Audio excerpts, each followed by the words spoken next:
Habis tu bagi orang nak jadi takmir kena buat peringatan kat tu. Ada oyak, kena oyak. Ni kita nak jamuh lalu dah, jamuh lalu. Pasal tagi dak bergaduh dah lagi. Kita sampai ada ngorek, pas dah ngorek. Tagi dak bergaduh orang lain. Akan jamuh dah maya asah dah. Jadi makmum, jadi buat cedengeh lah. Bila takbir tengah duk maya, nitahlah hati kosaklah. Kata kita nak semaya asar selalu. Kita nak semaya isya selalu kalau maya ngorek. Itu panggil kata jaga niat. Diniat jamak di dalam sembahyang yang pertama iaitu zuhur atau mengarik. Jikalau serta salam yang pertama sekalipun sah.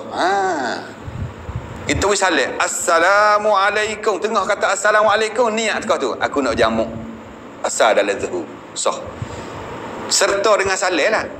Tapi sekat Assalamualaikum lah, muka salam wajib sekat tu ya. Baru kita niat tekah kata warahmatullah, dah sah dah. Kerana warahmatullah tu sunat dah. Ya hak rukun salam ni Assalamualaikum, hak tu ya rukun. Warahmatullah sunat dah. Tiba-tiba kita niat tekah wisalah ni tekah warahmatullah. Assalamualaikum, dah niat. Warahmatullah baru niat aku nak jamak asal dalam zuhur. Dah sah dah. Kerana warahmatullah tu sunat dah, bukan rukun. Jadi paling-paling lewatnya niat jamak takdim walaupun tengah-tengah wisalah sah lagi. Tapi salih mana tu? Rukun. Ada pun hak sunat dah sah dah. Faham dah? Jadi ni cara niat jamak takdim iaitu kena niat tekah duk semaya. Walaupun dalam kitab dia kata niat di dalam semaya. Kita kecek bahasa Melayu kita mudah faham, tengah-tengah duk maya. Tak kira niat tekah mana pun ikutlah. Tengah duk baca Fatihah, tengah duk tidak sujud antara dua sujud, atau tengah duk tahiyat awal, tahiyat akhir ke, atau tengah-tengah duk wisalah tu, dia lagi. Salat pertama lah. Ada pun salat kedua habis ansar lah. Habis ansar. Berasa tu. Cik. Berasa dah. Bukan ada payah mana. Begini je tujuannya. Walaupun kita buat dah. Tujuan supaya kita ada ilmu dalam kitab.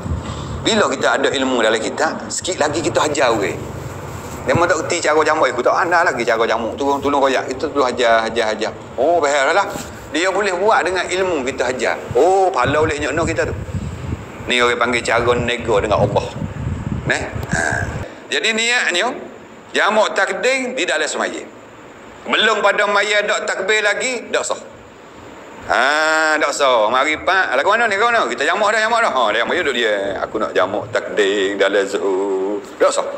Aku nak maya asas selalu dalam zuhur. Dak sah. Kena dak sah. Dak kebir lagi. Maknanya dak maya lagi. Mesti kena maya dulu. Lepas tu celah-celah tu ikutlah no niat lagu mana. Ingat ada tu cara niat. Iaitu ditah dalam hati ada kosak nak maya asas selalu dalam zuhur. Dalam waktu zuhur lah nak maya asar tu. Tak kira cara niat aku mana. Aku nak maya selalu dasar. Aku nak maya asar dalam zuhur. Aku nak jamak takdim asar dengan zuhur. Ialah tu makna yang sama. Boleh. Dah memberi maklum, memberi faham kata kita nak buat maya selalu dah tagih. Walaupun asar dah masuk lagi, isyak dah masuk lagi, nak buat selalu dah. Dia ada kosak lah gitu.